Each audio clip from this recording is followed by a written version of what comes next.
की सुरुवातीला ज्या गोड गप्पा रंगल्या होत्या त्याचं रूपांतर आता थोड्या संघर्षात झालंय. इथे जी हवा आहे ती दोन नेत्यांची हवा आहे. काय वाटतं तुम्हाला, कोणाची हवा आहे सध्या खानापूर आटपाडी विधानसभा मतदारसंघ? माननीय वैभवदादा पाटील यांचं वातावरण आहे. माननीय सुहासभाई बाबर यांचं आता पार्ट जड आहे. पण टेम्पो सोडलं तर इतर दुसरं कुठलं काम नाही. 90% रस्ते अनिल भाऊच्या माध्यमातून निधीन झालेले आहेत. सुहासभाई यांचं हे कामाचं वारं आहे, नुसतं फुसकं वारं नाही. राज्यात तुतारी असली तरी इथं भैया अनिल भाऊ बॅटर नसतो इथं विट्याला. तुम्ही आत्ता तुतारीत आहे, 4 महिन्यात तुम्ही 4 पक्ष बदलताय, तर मी एक सामान्य नागरिक म्हणून मी तुमच्यावरती विश्वास का ठेवू? तिकिटासाठी जाणं आणि गद्दारी करणं ह्याच्यात फार मोठा फरक आहे. जे आता तडजोड चालल्या ती खोक्यावर चालल्या. मग तुम्ही पाठीमागे अजित पवारांच्या खोक्याच्या पक्षात होता ना. राष्ट्रवादी काय खोक्यासाठी फुटून गेलेला पक्ष नव्हे. अजितदादाने किती खोकी घेतले आणि सरकारमध्ये सामील झाले. ह्यांनी खोकी घेतलं शेवट पाठिंबा दिला का? मग 50 खोक्यापेक्षा विकास किती केला? तुम्ही नगरपालिका जर सांभाळू शकत नाही, तुम्ही आमदारकी काय टिकवणार आहात? नगरपालिकेचं नगरपालिकेला बघू ना. तर शिक्षण संस्था हा एक व्यवसाय आहे. व्यवसाय म्हणून तुम्ही काढलेल्या त्या संस्था आहेत. तुमच्या धमक होती तर तुम्ही 1-2 संस्था काढायची होती. त्या अनिल भाऊनी बी शाळा काढल्या, तिथल्या किती तक्रारी येत्या त्या पण एकदा बघा. संस्था काढली काय स्वतःसाठी काढली, सगळ्यांसाठी काढली नाही. थोडक्यात आता आपण बघतो इथं वातावरण आहे ते तापलेले, दोन्ही बाजूंनी आरोप होताना दिसत आहे. Is high level and active farmer MLA.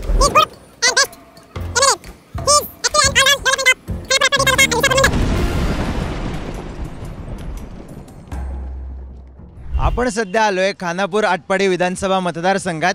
अण्णा, भैया आणि दादा असा इथला तिरंगी सामना. खरं तर 3 तुल्यबळ नेते इथे रिंगणात आहेत अशी चर्चा आहे. पण आपण इथल्या लोकांकडून जाणून घेऊ की इथं नेमकी हवा कोणाची आहे. आपण सध्या विटा शहरात आहोत. दादा, काय वाटतं तुम्हाला, कोणाची हवा आहे सध्या खानापूर आटपाडी विधानसभा मतदारसंघात? खानापूर आटपाडी विधानसभे ह्या ठिकाणी महाविकास आघाडीचं नेतृत्व करणारे माननीय वैभवदादा पाटील यांचं वातावरण आहे आणि विजय पण पक्का आहे. कशामुळे त्यांचं वातावरण, कशामुळे? त्यांनी केलेले सामाजिक कार्य, 10 वर्षात केलेला विटा नगरपालिकेचे काम आणि सामाजिक क्षेत्रात केलेलं त्यांचं काम उल्लेखनीय आहे. पण आता सगळेजण म्हणतात की अनिल भाऊंनी जे काम केलं होतं त्याचा पाठिंबा आता सुहास भैयांना मिळेल. मग नाही, ते त्यांचं काम फक्त टेंबू योजनेपुरतं आणि पाण्यापुरतं मर्यादित होतं. वैभवदादांनी काम करत असताना चौफेर विकास केला. शैक्षणिक, आर्थिक, परत व्यापाऱ्यांच्यासाठी, रोजगारासाठी, शिक्षणासाठी, इतर सर्व घटकांसाठी त्यांनी काम केलं. या दादांचं असं म्हणणं आहे की सगळ्या क्षेत्रात जे काम झालंय त्यामुळे इथलं गणित फिरू शकतं. मामा, तुम्हाला काय वाटतं मतदारसंघात कोणाची हवा आहे? हवा म्हणण्यापेक्षा उत्स्फूर्त पाठिंबा ह्यो सुहास बाबर यांना आहे. आणि काम काय केलं ही आता ही कोण विरोध आहे ती, ही कुठलंही काम काही सांगू शकत नाही. ती पहिली गोष्ट, ह्या विट्यासाठी 90 लाख पाण्यासाठी आत्ता सुहास बाबरांनी मंजूर केलेत. आणि गावात जवळजवळ तुम्हाला सांगतो रस्त्यासाठी तिने 2.25 कोटी रुपये विट्यासाठी खर्च केले.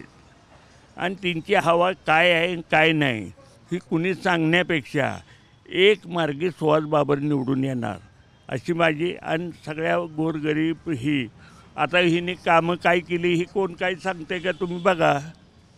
पण आता सगळेजण म्हणतात की इथं शहरात कायम पाटील गटाचं वर्चस्व असतं. अगदी बरोबर आहे, पाटील गटाचं वर्चस्व असतं. पाटील गटाचं वर्चस्व कशात असतं हे तरी एकदा माणसांनी कळू द्या. आता ज्यांनी तुम्हाला आत्ता सांगितलं त्यात कशात वर्चस्व आहे किंवा काय झाले ही तिने सांगावं. आणि इथं तुम्हाला सांगतो 3.5 लाख मतदान आहे. आणि ह्याच्यापूर्वीसुद्धा कायम खानापूर आटपाडीतनं जवळजवळ खानापूर तालुक्यातनं 15 ते 17 हजार मतानं कायम लीड गेलेले आहे ते. आणि तुम्हाला सांगतो गारडी गटात हे त्यांचं जवळजवळ कायम म्हणजे काय आज सांगायचं रेकॉर्ड काढायचं 7,000 मताचं लीड हे कायम असतं. आणि पाटील गटाचं इथं 4,000चं लीड असतं. पण ह्या खेपेला जे भाजप ह्यांचं जवळजवळ 200-250 कार्यकर्ते हे तालुक्याचं प्रत्येक घर ना घर टिपते. दुसरी गोष्ट इथं धनगर समाज ह्यो जवळजवळ 35 ते 40 हजार आहे. ह्यो एक मुखरी आमचा इथं उमेदवार नाही, त्यामुळे एक मुठी सुहास बाबराच्या मागं राहतात. पडळकरांचे तर बंधू इच्छुक होते, मग ते मदत करतील का बाबरांना? आता कसं आहे, पडळकर काय करणार आणि काय नाही तिने अजून काही एक घोषित केलेलं नाही. आता तिने ते मुळात ओरिजिनल भाजपचे आहे ते, आणि ते देवेंद्र फडणवीसचे एक खास माणूस आहे. ते काय करतील आणि काय नाही हे विषय त्याचनीच तुम्ही विचारलेला बरा पडेल. थोडक्यात इथं गटतटाचं राजकारण पण जोरदार होणार आहे. दादा मला सांगा, कुणाची हवा आहे या मतदारसंघात? नाही बोला की. सुहासभाई पण इथं सगळेजण म्हणतात की विट्यात पाटील गटांनी काम केलं, पाटील गटाकडं नगरपालिकेवर पण त्यांचं वर्चस्व होतं, मग नक्की काम केलंय कुणी इथं? नाही, यावेळी सुहासभाई यांचंच पारडं जड आहे, त्यांना भरपूर पाठिंबा मिळतोय. दादा तुम्हाला काय वाटतं, कुणाची हवा आहे सध्या खानापूर आटपाडीत? आत्ता खानापूर आटपाड्यामध्ये महायुतीचे उमेदवार मान्य सुहासभाई बाबर यांचं आत्ता पारडं जड आहे. त्यांनी गेल्या 20 वर्षापूर्वी खानापूर तालुका जर बघितला तर सगळीकडं कुसळ बघायला मिळत होती. प्यायला पाणीसुद्धा खेडोपाड्यामध्ये मिळत नव्हतं, पण अनिल भाऊंनी टेम्पोच्या माध्यमातून सर्वत्र पाणी आणून हिरवगार सगळं परिसर केलेला आहे. त्यामुळे माणसांना आर्थिक लाभ भरपूर झालेला आहे. आणि त्यांच्या आता एवढं त्यांनी सगळ्या जनतेसाठी अखेरच्या श्वासापर्यंत जनतेसाठी काम केलं ते सर्व जनतेला माहीत आहे. त्यामुळे जनतेचा उत्स्फूर्त पाठिंबा किंवा सहानुभूतीची लाट म्हणा ही सुहासभाई यांच्या पाठीशी आहे. पण जे काम अनिल भाऊंनी केलं तेवढं काम भैयांना करता येईल का? आत्ता सध्या भाऊंचं निधन होऊन 8 महिने झाले, परंतु या गेल्या 8 महिन्यात आमदारकी नसताना सुहासभाई यांनी जवळजवळ 2000 कोटी रुपयाचा निधी आणलेला आहे. आत्ता विटा शहरासाठी पाणी पुरवठ्याची जी योजना आहे 88 कोटी रुपयाची जी योजना आहे, सुधारित पाणी पुरवठा योजना, त्या योजनेला आम्ही नगरसेवक म्हणून आम्हाला सुहासभाई यांनी मुंबईला एकनाथ शिंदे यांच्या ऑफिसमध्ये नेऊन सदरची योजना वगैरे दाखल करून सर्व योजनेची माहिती वगैरे सांगून सर्व मंजूर करून घेतलेली होती. त्यामुळे आता विट्यातला पाणी पुरवठा पाण्याचा प्रश्न सर्व मिटवलेला आहे. थोडक्यात आपण बघतोय की पाण्याचा प्रश्न इथं कळीचा मुद्दा आहे. दादा कुणाची हवा इथं, अण्णा, दादा की भैया? विटा नगरपालिका नगराध्यक्ष आहे माझी. तुम्ही माझे नगराध्यक्ष आपल्याला भेटले आहेत विटा नगरपालिकेचे, बोला की दादा. ते अण्णांचं काम करतात ना. बरं, इथं गटतटाचं काम आहे, आपण तुमच्याशी बोलायचा प्रयत्न करू. तुम्हाला काय वाटतं, अण्णा, दादा की भैया, कुणाची हवा? भैया. कशामुळं? जी अनिल भाऊंनी काम केलेले आहेत त्याच पद्धतीनं सुहास भैया पण आता काम करायचे त्यांचं प्रयत्न चालू आहेत. आता सगळीकडे राज्यात चर्चा आहे ती तुतारीची शरद पवारांच्या. वैभव पाटील जे आहेत ते आता तुतारीवरून लढतायत, मग कसं वातावरण फिरेल? राज्यात तुतारी असली तरी इथं भैया अनिल भाऊ पॅटर्न असतो इथं विट्यात. पण मला सांग, आता तुम्ही यांना असं थोडं बोलत होतात की तुम्ही अण्णांचं काम करता, राजेंद्र अण्णा पण उभे आहेत आटपाडीतून. अण्णा नेमकं काय गेम करणार, कुणाचा गेम करणार? अण्णांचं कसं आहे, अण्णा आटपाडी तालुक्यापुरतं, अण्णा खानापूर तालुक्यात काही चालणार नाहीत. बरं, समजा एकच एक लढत झाली असती तर दादा विरुद्ध भैया अशी? दादा विरुद्ध भैया झाली असती तरी सुद्धा भैयाच होय, पण मग तेव्हा आटपाडीने कुणाला साथ दिली असते? आटपाडीकरांनी आता कसं आहे, ती आटपाडीकरांनी अनिल भाऊनी जी मदत केलेली आहे त्या जोरावर आटपाडीकरांनी म्हणजे भाऊंच्या माध्यमातून भैयाला साथ दिली असते. तुम्हाला काय वाटतं दादा, कुणाची हवा आहे नेमकी इथं? सुहासभाईंची हवा आहे. सुहासभाईंच्या माध्यमातून इथं खानापूर मतदारसंघात व विटा शहरात चांगल्या प्रमाणात मोठ्या प्रमाणात कामं झाली आहेत. आणि अनिल भाऊ हयात असताना पाठीमागल्या 10 वर्षात गेला तरी दुष्काळ हमीच्या माध्यमातून सुद्धा लोकांना भरपूर रोजगार मिळाला होता. माता तो पायता बांधारा योजना मंजूर करून शेतकऱ्यांना पाणी अडवून पाणी मिळालं गेलं. विहिरीचं अंतर शिथिल करून विधानसभेत लक्षवेधी मांडून मागल त्याला विहिरीचं अंतर 100 फूट 50 फुटाहून शेतकरी विहीर पाडू शकतो, त्याला अनुदान मिळतं. द्राक्ष बागेंना व डाळिंब बागेंना शेडनेट अनुदान, प्लॅस्टिक अनुदान, मागल त्याला शेतकळं, अशी अनेक योजना भाऊंच्या माध्यमातून झाल्यात. टेंबू योजनेला भाऊंनी शेतकरी बिल भरणार नाही तर 81% शासनानं भरायचं आणि 19% शेतकरी बिल भरणार असा ठराव विधानसभेत मंजूर करून घेतला. टेंबू योजनेत शेतकऱ्यांना लाईट बिलात सूट मिळली. अनेक कामं अशी उदाहरणं आहेत की सांगता येणार नाही एवढी भाऊच्या माध्यमातून कामं झालेली आहेत. आज जी खानापूर आटपाड्यात जेवढं तलाव आहेत तेवढं भाऊंनीच बांधलेलं तलाव आहेत. नवीन कुणी तलाव बांधण्यासाठी प्रयत्नही झाल्या मागच्या कुठल्या आमदाराने केलेला नाही. म्हणजे आता तुम्ही म्हणलात मागच्या आमदारांनी प्रयत्न केले नाहीत, तुम्ही अनिल बाबरांचं कौतुक केलं. वैभव पाटील असतील, सदाशिवराव पाटील असतील, त्यांच्या काळात कामं नाही झाली. त्यांच्या कामात कामं झाली असतील की, पण ती ठराविक झाली. सरकार त्या वेळेला बरोबर नव्हतं. आता महायुतीचं सरकार आहे. महायुतीच्या सरकारनं पाहिजे तेवढा निधी दिल्यामुळं भरपूर प्रमाणात काम झालं. तुम्हाला काय वाटतंय, पाटील जेव्हा होते आमदार, सदाशिवराव असतील किंवा गटावर पण सत्ता असतील, थांबा आता हे या की तुम्ही पुढे या की, या पुढे या चेअर घेऊन या. मला सांगा, आता हे म्हणतायत की कामं झाली किंवा काय कामं झालीच नाहीत, तुम्हाला काय वाटतं सदाशिवराव पाटलांच्या काळात कामं झाली का नाही झाली? सदाशिवराव पाटील 2004ला निवडून आल्यानंतर खरा विकासाला गती भाऊंनी दिली. विट्यामध्ये जेवढ्या शासकीय इमारती आहेत तेवढ्या सगळ्या भाऊंच्या काळात मंजूर झाल्या. 2004 ते 14पर्यंत भाऊंनी केलेलं काम, त्या भाऊंनी बनवलेल्या रस्त्यावरची 2023पर्यंत विरोधकांनी खड्डंसुद्धा मुजवलं नाही ती. पण आता ह्या गेल्या 1-1.5 वर्षापासून नुसत्या विकासाच्या गप्पा आहेत त्या. त्यांनी विटा शहरासाठी एखादी इमारत किंवा एखादं विद्यार्थ्यांच्यासाठी वसतिगृह बांधलेलं दाखवावं, काय असं ठोस काम नाही. टेंबूची योजना आणली, टेंबू मंजूर झाली. टेंबूचं 4 टप्प्यापर्यंतचं काम सदाशिवराव भाऊंच्या काळात झालं. राहिलेलं 2 टप्प्याचं काम अनिल भाऊंच्या काळात झालं. अनिल भाऊंनी काम केलं आहे, आम्ही नाही म्हणत नाही, पण टेंबू सोडलं तर इतर दुसरं कुठलं काम नाही. थांबा एक मिनिट. या दादांचं म्हणणं आहे टेंबू सोडलं तर बाबरांचं दुसरं काही काम नाही, जे रस्ते सदाशिवराव भाऊंनी केले होते त्याच्यावरच काम चालू आहे असं त्यांचं. आता जी विठ्ठल रस्ते झाले ती 90% रस्ते अनिल भाऊच्या माध्यमातून निधी झालेले आहेत. अशी गट्टी जर मारली तरी सुद्धा थांबणार नाही. एवढं गुळगुळीत रस्ते मेगा कंस्ट्रक्शनला देऊन काम दर्जेदार झालेलं आहे. आणि त्यांनी केलेले कामं बघा, सगळं रस्ते उकरून गेलेत. पण ते म्हणतात टेंबू सोडून बाकी कामं झाली नाही. टेंबू हा महत्वाचा मुद्दा आहे. आज जेवढी शेतकरी आहेत, पाणी आल्यामुळे शेतकरी सदन झाला, शेतकऱ्या खिशात पैसा आला, शेतकऱ्यांनी सलाबची घरं बांधली, शेतकऱ्यांनी मोठ्या गाड्या घेतल्या फॉर्च्युनर. हे कशा जीव झालं? जर शेतकऱ्याकडे ऊस नसता, पैसे आले नसतं तर हे झालंच नसतं ना. काय वाटतं तुम्हाला आता ह्या खानापूर आटपाडी किंवा विसापूर सर्कल ह्या विभागात 40% लोक शेतकरी आहेत, 60% लोक गोरगरीब सर्वसामान्य इतर समाजातली आहेत. 40% लोकांना शेती आहे, शेतीला पाणी मिळालं पाहिजे, शेतीतून त्यांचं उत्पन्न वाढलं पाहिजे. ही असताना राहिलेला 60% लोकांचा विचार करणारे नेते, निधी राहिलं 2004 ते 14 भाऊ आमदार होते, भाऊनी काम केलं. 2004 ते 14 अनिल भाऊ आमदार नसताना त्यांनी काय केलं ती पण सांगावं ना. सत्तेत असताना सत्ताधारी आमदाराचं काम आहे काम करणं, विरोधकाचं काम असते की त्यांनी काय केलंच नाही. 60% जे लोक आहेत, जी भूमिहीन आहे, ती ज्यांना घरकुल मंजूर झालं तर एक अर्ध्या गुंठासुद्धा जागा नाही, अशा लोकांना काय न्याय मिळाला, काय दिला? 10 वर्षात कुठलाही काय त्यांच्यासाठी प्रयत्न झाला नाही. बेरोजगारांना रोजगार मिळाला नाही. उगाच इतर काय दुसऱ्या गोष्टी बोलण्यापेक्षा कुणाला न्याय देता आला, कुणाला नाही देता आला.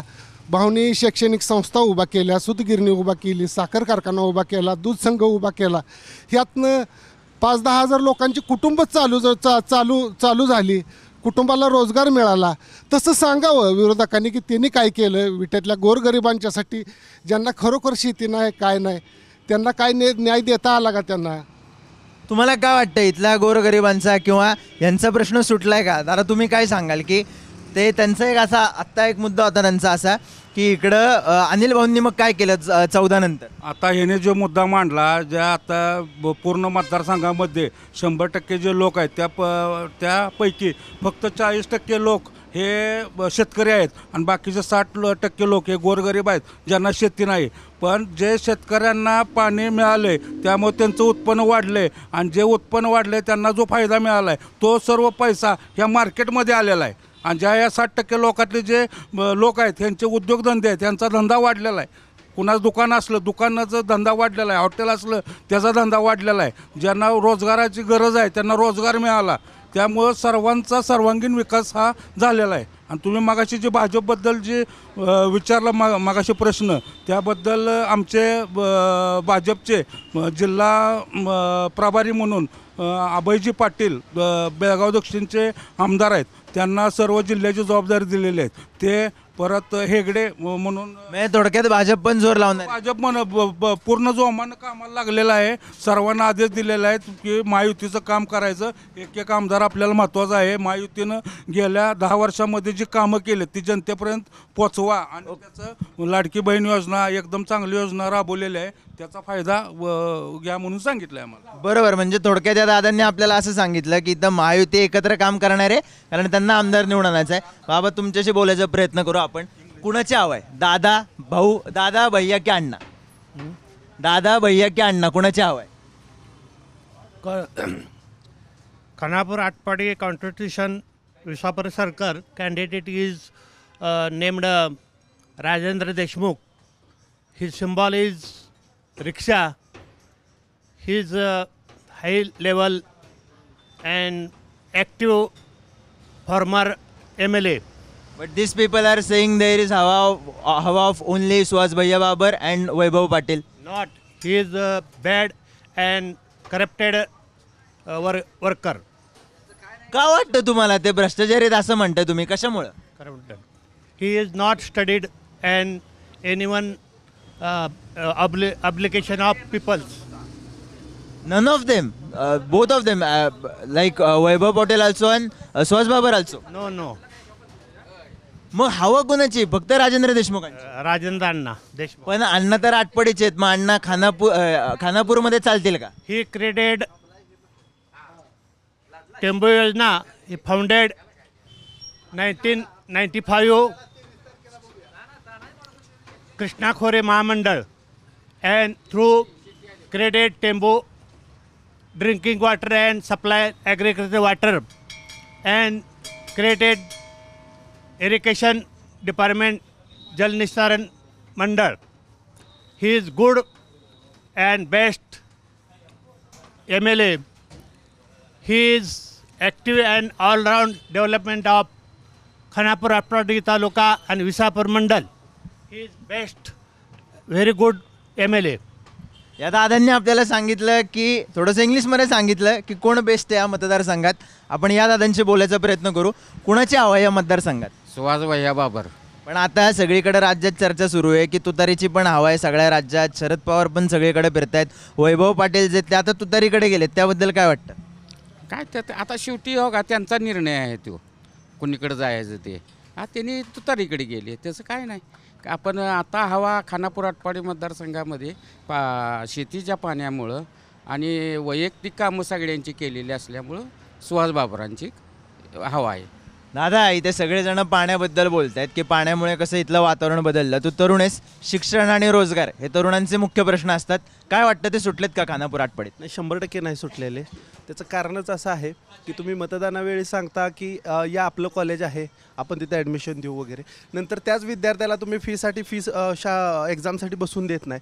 हाही मोठा प्रश्न आहे. आणि मगापासून मी सगळ्यांचे प्रश्न ऐकले की टेंबू योजना आणि विट्याचा कल हा तुतारीकडे आहे. माझं तुम्हाला म्हणजे प्रामुख्यानं सांगणं हे आहे की विट्यावरती तालुक्याचं राजकारण होत नाही. यामध्ये खानापूर, आटपाडी आणि विसापूर सर्कल या असे 3 भाग आहेत. बघायला गेलं तर 3.5 लाखच्या दरम्यान आपलं मतदान आहे. विट्याचं मतदान 48,000 आहे. विट्याची जनता सध्या तुतारीवरती नाराज असण्याचं कारणच हे आहे की तुम्ही आत्ता तुतारीत आहे. मागच्या महिन्यात तुम्ही घड्याळाकडे होता, त्याच्या आधी तुम्ही काँग्रेसकडे होता. म्हणजे एका 4 महिन्यात तुम्ही 4 पक्ष बदलताय. तर मी एक सामान्य नागरिक म्हणून, मी एक सामाजिक कार्यकर्ता म्हणून मी तुमच्यावरती विश्वास का ठेवू? आत्ता तुम्ही जर 23 तारखेला जर तुमच्या विरोधात निकाल लागला तर पुन्हा तुम्ही जे सरकार आहे त्याच्याकडे, म्हणजे तुम्ही सत्तेसाठी हवी असं आहे, तुमच्या लोकांसाठी नाही. आणि शिक्षण संस्थाचा जर विचार केला तर शिक्षण संस्था हा एक व्यवसाय आहे. व्यवसाय म्हणून तुम्ही काढलेल्या त्या संस्था आहेत. त्या काय अशा सामाजिक, मग तुम्ही जर म्हटला की मी माझ्यामुळे हे मिळालं ते मिळालं, मग तुम्ही त्या प्रकारे विद्यार्थ्यांना असेल, लोकांना असेल 6,000 रुपये तुम्ही पगार देऊन आजच्या युगात तुम्हाला काय होणार आहे का? म्हणजे 6,000 तुम्ही लोक कामाला ठेवता, त्यामध्ये काहीही होणार नाही आहे.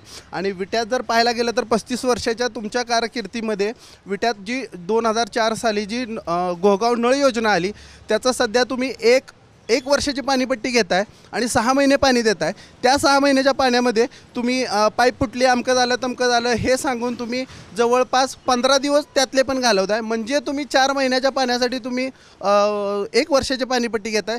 ह्या अशा काही गोष्टी आहेत ज्या विटा नगरपालिकेत ज्या लोकांनी प्रामुख्याने जे सामान्य लोकांनी पाहिलेलं आहे त्यामध्ये लोक पूर्णतः आत्ता तुतारी किंवा जे पाटील गटाचे उमेदवार आहेत त्यांच्यावरती नाराज आहेत. आणि ह्या नाराजीचा सूर जो आहे तो आपल्याला मतपेटीत बघायला मिळणार आहे. आणि त्याचं जे कामाचं जे त्यांची जी पोचपावती आहे ती सुहास भैयांना त्या मताच्या रूपानं त्यांना मिळून माझ्या मते असं वाटतं की सध्या तरी विटा व खानापूर आटपाडी विधानसभा सर्कलमध्ये सुहास भैयांचं हे कामाचं वारं आहे, नुसतं फुसकं वारं नाही. हवा आहे अमका आहे तमका अजिबात. तुम्ही व्हॉट्सअप स्टेटस फेसबुक ह्याच्याकडे दुर्लक्ष करा. हा लोकांपर्यंत पोहोचण्याचं माध्यम आहे. पण लोकांच्या मनात काय आहे हे एक सामान्य नागरिक म्हणून मला असं वाटतं की ते सुहास भैयांकडे जास्त करून नागरिकांचा कल आहे. एकच प्रश्न विचारतो तुला, एकच मिनिट, एकच प्रश्न विचारतो. इकडं सरकारमध्ये आत्ता महायुती सरकारनं सुद्धा एक इंटर्नशिपसाठीची योजना आणली आहे. महाविकास आघाडी म्हणते की आम्ही बेरोजगार तरुणांना सत्तेत आल्यावर 4,000 रुपयापर्यंत मदत करू. एक तरुण म्हणून या योजनांबद्दल काय वाटतं? या राबवणं गरजेचं आहे म्हणून. आणि आत्ता जसं या सत्तेत उतरतील का? आता जर महाविकास आघाडीचं सरकार जर आलं तर मला वाटत नाही त्यांनी जे महायुतीच्या सरकारने ज्या घोषणा केल्या त्या राहतील. त्यामुळं राज्यात येईल का नाही शक्यता कमी आहे. पण महायुतीचा खानापूर तालुक्यात 100% उमेदवार निवडून येईल याची मला 100% गॅरंटी वाटते. थोडक्यात आपण बघितलं की या तरुणाने सगळ्याबद्दलची मतं त्याची मांडली की इथे रोजगाराचा प्रश्न किंवा शैक्षणिक संस्थांचा प्रश्न किती महत्त्वाचा आहे. तुमचं काय म्हणणं आहे? मला आमच्या बंधूंनी निर्माण केलेल्या प्रश्नावर उत्तर द्यायचं आहे. किती बोलतात 4 महिन्यात 5 पक्ष बदलले.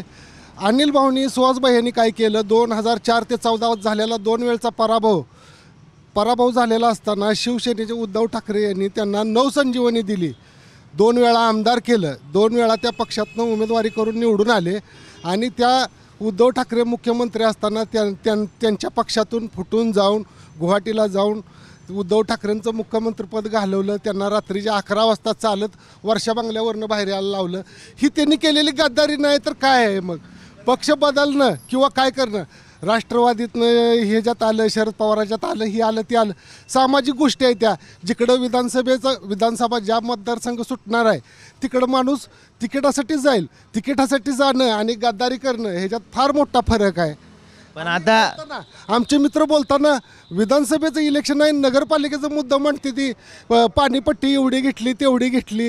ही नगरपालिकेला बघू ना. आत्ता विधानसभेच्या ह्याच्यावर बोला. 10 वर्षात तुम्ही विकास काम काय केलं आहे आणि पुढं काय केलं आहे ही कोण बोलनाच. पुढचं बाबा माझं विजन हे आहे. जसं वैभवदादा सांगतात की मी ही करू शकतो ते करणार, तसं विरोधक म्हणत नाहीत ना की मी ही काम केलं आणि पुढं मी ही करणार आहे. उगाच त्यांच्या शैक्षणिक संस्थेत म्हणायचं हे जी फी माफ केली नाही, ते जी माफ केली नाही, 6,000च पगार आहे, 3,000च पगार आहे.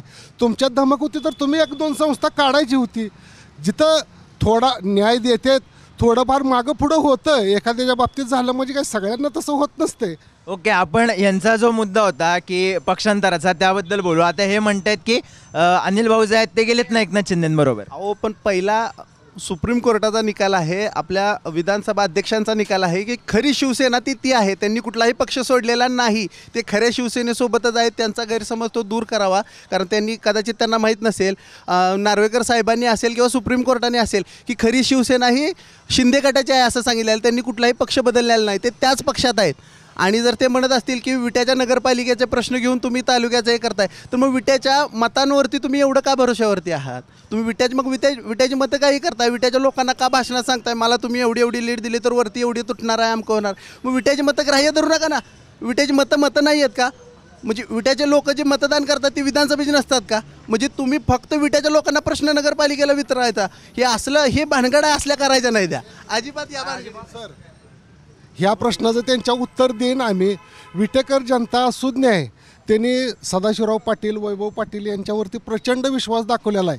2016च्या या इलेक्शनमध्ये 25 पैकी 23 नगरसेवक जर जनता निवडून देत असेल तर जनतेला माहीत आहे की वैभवदादा पाटील काय काम करतात, त्यांची काम करण्याची पद्धत काय आहे. आणि विरोधक फक्त विटेकरांचे माते भडकवायची, इथल्या लोकांना त्यांच्या विरोधात उभा करायचं, हे सोडलं तर दुसरं काय नाही.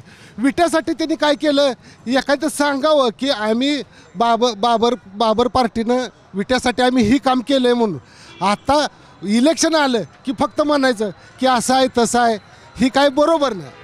बाबर फॅमिलीने विट्यासाठी काय केलं? बाबर फॅमिलीनं विट्यासाठी आत्ता जवळजवळ आमदाराला 5 कोटी निधी मिळतो. थांबा 1 मिनटं, इथं प्रचाराची गाडी चालली आहे, त्यामुळे 1 मिनिट थांबू आपण, गाडी जाऊ द्यात. खरं तर इथं आपल्याला दिसतंय जरा मोसम पकडला इलेक्शनने. सांगा. हां, विट्यासाठी आजपर्यंत कुठल्या तरी आमदारानं आमदारकी आत्तापर्यंत जवळजवळ 50 आमदार झालं, 50 वर्ष झाली. ह्या विट्यासाठी आत्ता ह्या वर्षी 2 वर्षात जवळजवळ संपूर्ण विट्यातलं रस्तं 1.5 कोटीचं ही रस्तं जी झाले ते हे सगळे अनिल भाऊंनी मंजूर करून घेतली ती. आणि खेड्यापाड्यात तुम्हाला वाटत असेल, आळसूनला सुद्धा जवळजवळ 50 कोटी रुपये खर्च केलेत. आणि खात्री करायची आणि मग चर्चा करायची. आणि शाळेचा विषय जो आहे तो अनिल भाऊने बी शाळा काढल्या, तिथल्या किती तक्रारी येत्या त्या पण एकदा बघा. आणि तुम्हाला सांगतो, रेशन कार्ड ही साधी गोष्ट आहे, हे मोफत. म्हणजे अनिल भाऊनी प्रत्येक रेशन कार्डाला 100 रुपये भरून प्रत्येकाला विटा शहरात संपूर्ण रेशन कार्डाचं पैसे हे तिन्ही भरलं. अनिल बाबरांनी भरलं. भाजपचं आता तुम्हाला सांगतो, तो एक माणूस दडगा आहे.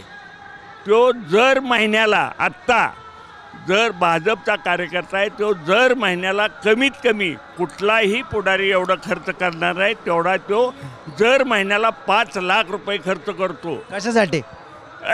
त्याला तो नाद आहे. त्यानं ते बोल. बरं, कशासाठी? ते म्हणतात भाजपचा एक नेता महिन्याला 5 लाख रुपये खर्च करतो, कशासाठी? भाजपचे आमचे अनिल बाबर म्हणून इथं जे आहेत, जे गेले 20 वर्ष झालं भाजप त्यांनी इथं जेवण ठेवलेले आहे.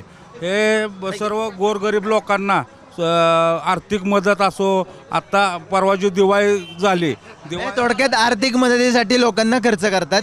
दादा थांबा, ते भाजपचं आहे ते त्यांच्या वार्डात करते, ती अख्ख्या विट्यात करत नाही. ती विट्यात करायचं असेल तर सर्व समाजासाठी करत नाही, ती भाजपवाली त्यांच्या वार्डापुरतं करते. ती हे कसं झालं, संस्था काढली काय स्वतःसाठी काढली, सगळ्यांसाठी काढली नाही. आणि विट्यासाठी काय केलं, जे म्हणत होते ते विट्यासाठी करत होते. आत्ता 87 कोटी रुपये जे मंजूर करून आणलेत, हे नळ पाणी योजनेसाठी विट्यासाठी आणलेले आहेत.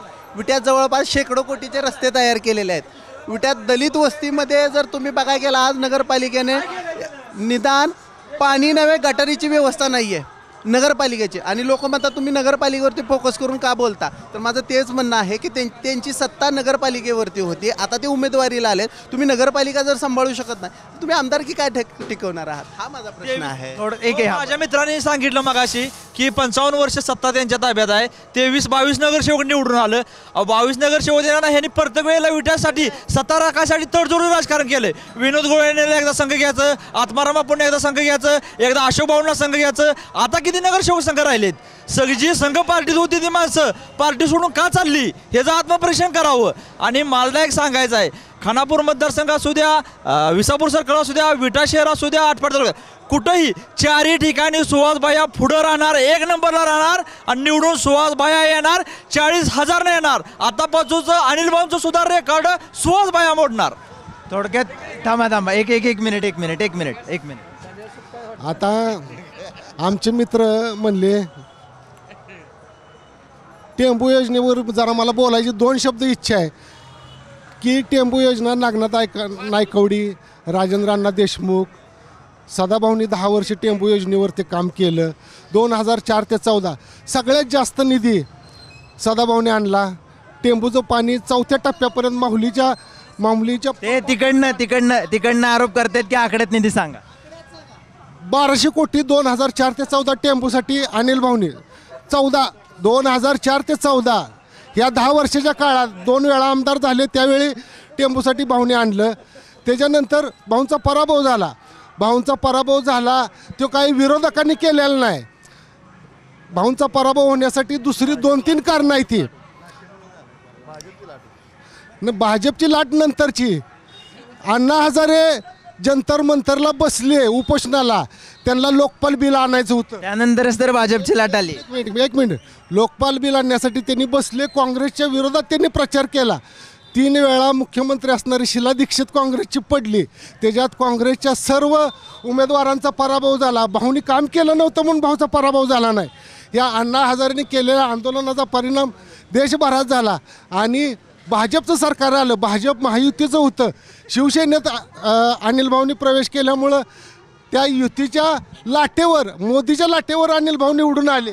काय वाटतं मोदी? थांबा ते काय म्हणले? मोदींच्या लाटेवर अनिल भाऊ निवडून आले. आता ते 24 तारखेला त्यांचंच म्हणणं असेल की जरांगे पाटलांच्या आंदोलनामुळे आमचा उमेदवार पडला, असं त्यांचं मत आहे का 24 तारखेला? हे देखील त्याचं आत्मपरीक्षण करावं त्यांनी, असं माझं मत आहे. कारण 2012ला जर दिल्लीमध्ये अण्णा हजारे उपोषण करून इथं त्यांची शीट पडत असेल, तर महाराष्ट्रातच जरांगे पाटलाचं उपोषण करून 23 तारखेला यांचे उमेदवार पडले, तर त्यांनी जरांगेवर पण खापर फोडू नये अशी विनंती आहे माझी त्यांना.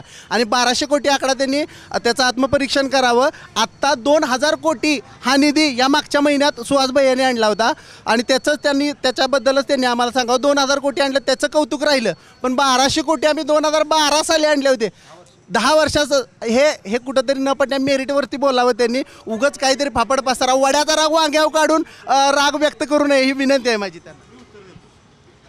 1200 कोटी आणि 2200 कोटीची जी ही काही तुलना करतायत, आज सोन्याचा दर आहे 80,000 रुपये तोळा. 10 वर्षापूर्वी सोन्याचा दर किती होता ह्याचं जरा थोडंसं आत्मपरीक्षण विरोधकांनी करावं.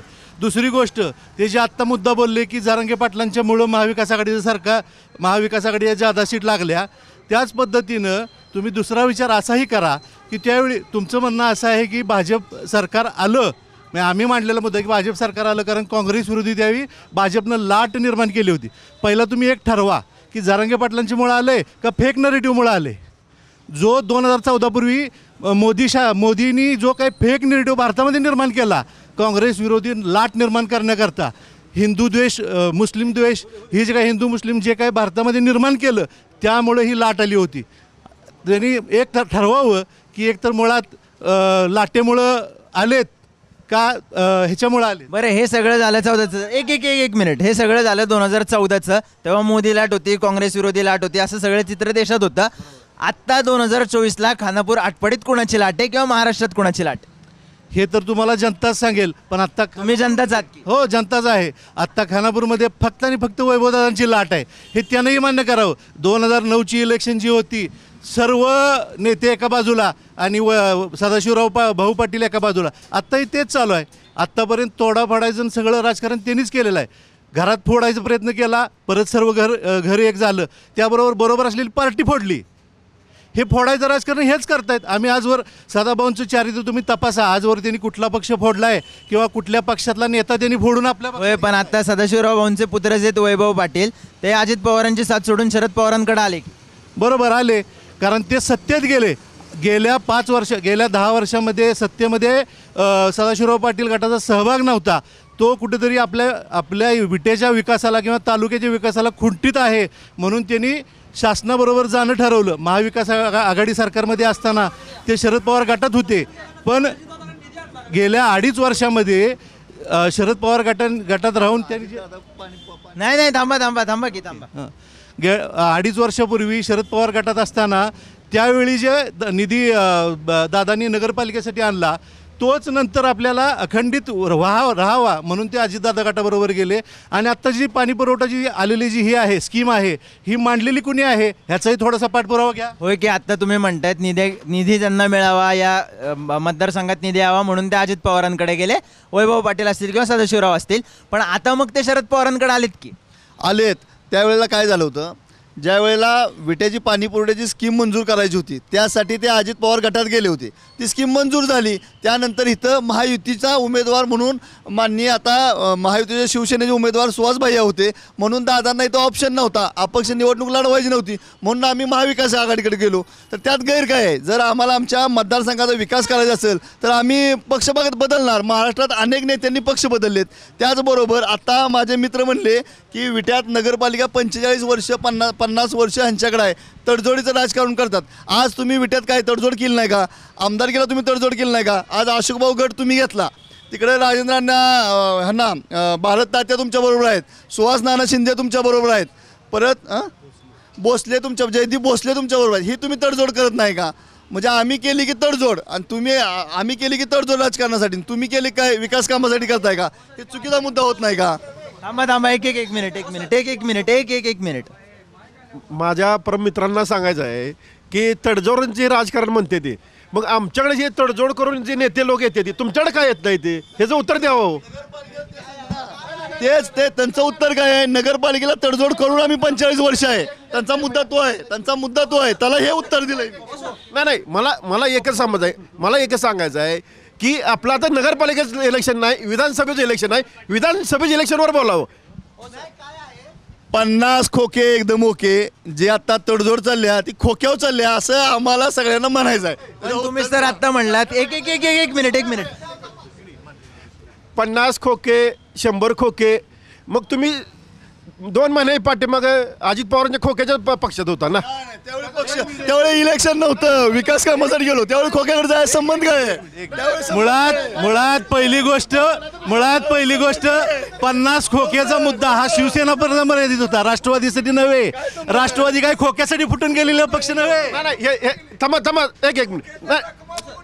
नाही एक मिनिट थांबा. खोक्याचे थांबा या पुढे या, तुम्ही पुढे या. ही खोक्यातल्या रकमा खोक्यातलं बंडल बघून ही लोक फुटून गेली. ही काय मनानं अंतकरणातनं जिव्हाळ्यातनं गेलेली नाहीत, ही खोक्यातले बंडल बघितलं म्हणून गेली ती. पण आता एक मिनिट मला सांगा, एक मिनिट मला सांगा की आता जे वैभव पाटील आहे तिथले ते पण अजित पवारांसोबत होते, ते आता शरद पवारांसोबत आले की? ती काय विकास कामं करायची ती, विकास कामासाठी कोणी कुणाबरोबर जाईल. आता जी ही मंडळी तुमच्याबरोबर बोलते शिवसेनेतनं, ही शिवसेनेतली मंडळी पहिली सदाभाऊंच्याकडे होती.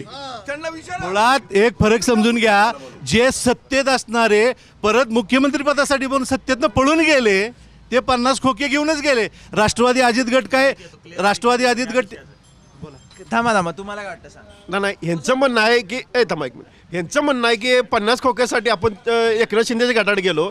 50 खोक्यापेक्षा विकास किती केला ह्याचं चित्र मांडावं त्यांनी. आणि एक मिनिट, ज्यांनी 50 खोके 100 खोके म्हणते ते केला आहे, त्यांनी दाखवा की बाबाने हिने 50 खोके घेतले आणि विकास किती केला. आणि विकास त्याचं उत्तर मी देतो. बरं ठीक आहे, थांबा ते देते उत्तर बघू आपण काय म्हणतात. आत्ता काही विषय या ठिकाणी बरेचसे विषय असे झालेत की अजितदादांच्या बरोबर आपण का गेलात, त्याचं उत्तर असं आहे की अजितदादांनी स्वतः या ठिकाणी ज्या दिवशी उपमुख्यमंत्रीपदाची शपथ घेतली त्या दिवशी त्यांनी विनंती केली की सांगली जिल्ह्यामध्ये मला या ठिकाणी माझ्या पक्षासाठी मला एक सक्षम नेता पाहिजे. या ठिकाणी त्या दृष्टीनं मला माझ्या या गोष्टीसाठी माझ्याबरोबर तुम्ही या, तुम्हाला तुमच्या ज्या काही अडचणी असेल त्या मी सोडवतो. तुमचं स्थानिक राजकारण त्या ठिकाणी युतीच्या उमेदवार तुमच्यासमोर राहणार आहेत. मी त्या गोष्टीशी मी सहमत आहे की तुम्हाला जर ज्या वेळेला उभा राहायचं असेल तर त्यावेळेला तुम्ही तुमचा निर्णय घेऊ शकता. हा सगळ्यात महत्त्वाचा विषय.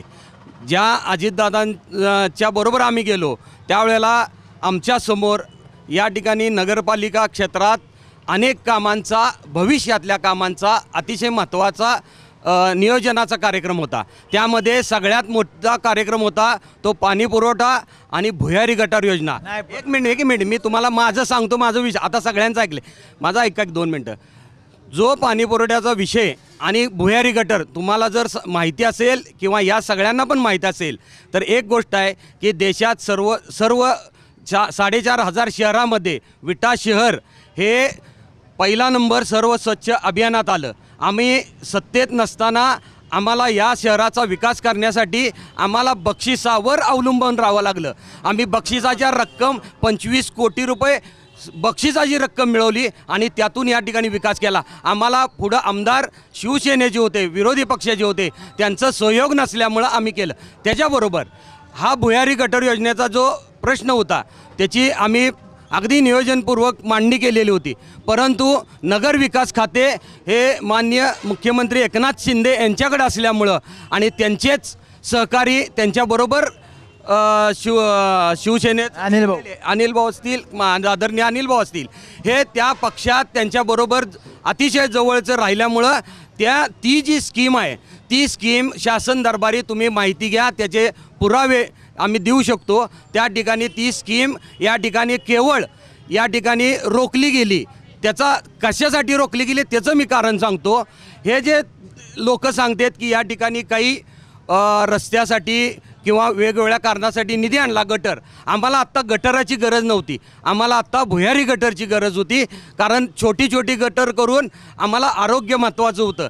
दुसरी गोष्ट, ते भुयारी गटर का रोखली, ऐका एक मिनिट ऐका, का रोखली तर हे जे रस्ते करायचे होते आत्ता वरती, ते भुयारी गटार योजना झाली असती तर हे रस्ते करता आले नसते आणि त्यातून होणारा लाभ हा त्यांना घेता आला नसता.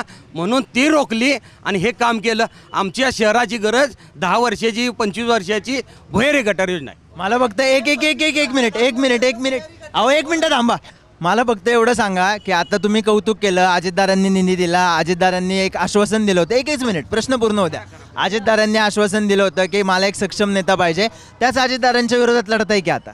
त्या अजितदादांच्या विरोधात लढत नाही आम्ही, इथं शिवसेनाच्या विरोधात, एकनाथ शिंदे शिवसेनाच्या विरोधात लढतोय आम्ही. अजितदादांच्या विरोधात लढतच नाही. कदाचित अजितदादांचा आम्हाला पाठिंबासुद्धा असेल. मग अजितदादा पवारसाहेब एकत्र आहेत का? भविष्यामध्ये त्या गोष्टीला मी काय सांगू देणार, पण असतील पण काय सांगता येते, असतील पण काय सांगता येते. टेम्पू तुम्ही म्हणताय, टेम्पूचा उपयोग ह्या दीन दलित गोर गरिबांना शेतकऱ्यांना काय कुणाला उपयोग होतो याचा? फक्त शेतकऱ्यांना. आपण एक मिनिट आपण आता थोडं वातावरण तापलंय. आपण शेवटचा एक प्रश्न घेऊ. एकच, हां बरं बोला. मला काय म्हणायचं आहे, ही 50 खोक्याचा जे आरोप करते ती, मग हे सरकार शिंदे साहेबांचं फडणीसचं व्यवस्थित चाललं होतं, मग अजितदादाने किती खोकी घेतले आणि सरकारमध्ये सामील झाले आणि नंतर ही किती खोकी घेऊन त्यांना पाठिंबा दिला. ह्यांनी खोकी घेतलं, शेवट पाठिंबा दिला का? मग तुम्ही अजित पवारला किती खोकी दिली आणि भ्रष्टाचार केलेला असताना आरोप तुम्ही कसा पुसला हे तुम्ही सांगायचं. किती खोकी देऊन दादांनी किती खोकी घेतली? अजितदादांनी. याचा अर्थ अजितदादांनी खोकी घेतलेत. भुयारी गटार योजना का थांबवली हे तर बसलेल्या प्रत्येकानं सांगावं. एकच बोलायचं आहे, सरकारला गरज नसताना, आमदार मेजॉरिटी एवढं असताना अजितदादांनी किती खोकी घेतली आणि तुम्ही अजितदादांना कसा पाठिंबा दिला?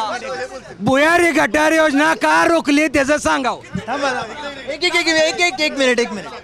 ही भुयारी गटाराचं हे जे ही सगळी काढते ते की नाही, भुयारी गटाराचं काही एक काम झालेलं नाही. एक हे सगळे भुयारी गटाराचं पैसे आलं असलं तर उद्यापासून काम चालू करावं. दुसरी काय एक आवाज बोलू द्यात मामांना. तुम्ही नाही तुम्ही बोलत असताना मी बोललो नाही. तो माझं मी भुयारी गटाराचं हे सगळं नाटकी काम आहे. तुम्हाला सांगतो, अशोक गायकवाडचा पेट्रोल पंप आहे, बरोबर का नाही? अशोक गायकवाडाचा पेट्रोल पंप आहे. ह्या नगरपालिकेनं हे रस्तं होताना आज तागाय त्या कंपनीकडं रस्तं होतं, दोन्ही बाजूचं गटारनं रस्तं, त्यातला एक सगळं 17 तक्रारी त्या कंपनीवर केले त्या की हे काम आमचं तिने रोखले. आणि तिथनं तुम्ही आत्ता जाऊन बघायचं, चिरवळीपासनं निवरी रस्ता सगळा संपूर्ण कंपनीनं केला आहे. पण आमच्या इकडला दोन्ही करार रोडचा रस्ता ह्यो अशोक जवळजवळ 4 किलोमीटर. हे पैसे नेमकं कुणी घेतलं आणि कशासाठी घेतलं? आणि भुयारी गटाराचं पैसा 1 रुपया जर इथं मंजूर झाला असला तर मी म्हणाल एवढी शर्यत देतो. थोडक्यात आत्ता आपण बघतो इथं वातावरण आहे ते तापलेलं आहे. दोन्ही बाजूंनी आरोप होताना दिसत आहे. एक देतो. या भुयारी गटार योजनेसाठी ETP प्लॅन्ट आपचा 15 कोटी ऐका जरा तुम्ही, महत्त्वाचा विषय आहे तुमच्या ह्याच्यात, तो घेणार तुम्ही. ETP प्लॅन्ट हा मंजूर झालेला आहे, त्याचं शेवटचं म्हणजे प्रक्रिया झालेली आहे. ETP प्लॅन्ट म्हणजे सगळा गावाचं जे घाण पाणी आहे ते स्वच्छ करण्याचा जो प्लॅन्ट आहे तो प्लॅन्टचं काम झालेलं आहे. ते सुद्धा पैसे आम्हाला बक्षिसातनं मिळालेत. आता फक्त भुयारी गटार योजना झाली की मग आमचं काम सगळं आलेत. थोडक्यात एक मिनिट, थोडक्यात आपण बघतोय की इथं चर्चा 55 वर्षात पाण्याची समस्या सोडू शकल्या आपण विटा शहराबद्दल बोललो, आपण वेगवेगळ्या चर्चा ऐकल्या. आपण इथं बघितलं आता की सुरुवातीला ज्या गोड गप्पा रंगल्या होत्या त्याचं रूपांतर आता थोड्या संघर्षात झालंय.